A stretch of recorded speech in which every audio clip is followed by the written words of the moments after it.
ప్రియమైన సోదరులారా, ఈరోజు మనం కీర్తనల గ్రంథం 3వ అధ్యాయాన్ని ధ్యానించబోతున్నాం. మన చుట్టూ శత్రువులు పెరిగినప్పుడు, అందరూ మనకు వ్యతిరేకంగా నిలబడినప్పుడు మనం ఎవరిమీద ఆధారపడతాం? ఈ కీర్తనను దావీదు రాశాడు.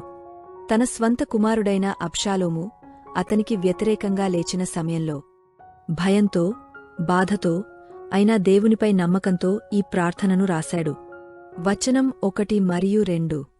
యెహోవా, నన్ను బాధించువారు ఎంతో విస్తరించియున్నారు, నామీదికి లేచువారు అనేకులు. దేవుని వలన అతనికి రక్షణ ఏమీ దొరకదని నన్నుగూర్చి చెప్పువారు అనేకులు.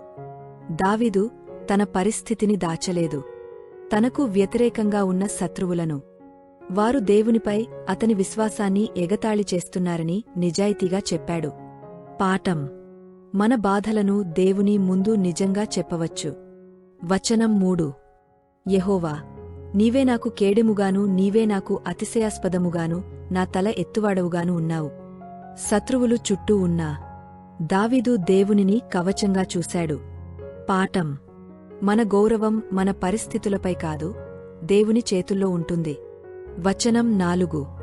ఎలుగెత్తి నేను యెహోవాకు మొర్రపెట్టునప్పుడు ఆయన తన పరిశుద్ధ పర్వతము నుండి నాకుత్తరమిచ్చును. ప్రార్థనకు దేవుడు స్పందిస్తాడు. దూరంగా అనిపించినా ఆయన వింటాడు.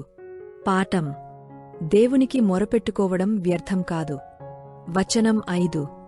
యెహోవా నాకు ఆధారము, కావున నేను పండుకొని నిద్రపోయి మేలుకొందును. ప్రమాదంలో కూడా దావీదు నిద్రపోయాడు. ఎందుకంటే అతని భద్రత దేవుడే. పాఠం: నిజమైన శాంతి దేవునిమీద విశ్వాసం వల్లే వస్తుంది. వచనం 6. 10,000 మంది దండెత్తి నామీదికి వచ్చి మోహరించినను నేను భయపడను. శత్రువుల సంఖ్య కాదు, దేవుని సన్నిధే ముఖ్యము. పాఠం: భయం కంటే విశ్వాసం గొప్పది. వచనం 7. యెహోవా, లేచి నన్ను రక్షించుము.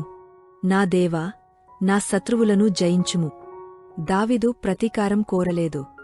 న్యాయాన్ని దేవుని చేతిలో ఉంచాడు. పాఠం: మన పోరాటాలు దేవుడే నడిపిస్తాడు. వచనం 8. రక్షణ యెహోవా నుండే వస్తుంది. నీ ఆశీర్వాదము నీ ప్రజలమీద ఉండుగాక. కీర్తన ముగింపు ఆశతో నిండి ఉంది. రక్షణ పూర్తిగా దేవుని నుండే. పాఠం: దేవునిపై ఆధారపడేవారికి ఆశీర్వాదముంటుంది. ప్రియమైన సోదరులారా, కీర్తన 3 మనకు నేర్పేది ఇదే. శత్రువులు ఎంతమందైనా, పరిస్థితులు ఎంత కఠినమైనా, దేవుడు మన కవచం, మన రక్షకుడు. ఈ బైబిల్ స్టడీ నచ్చితే లైక్, షేర్, సబ్స్క్రైబ్ చేయండి. దేవుడు మిమ్మల్ని ఆశీర్వదించుగాక.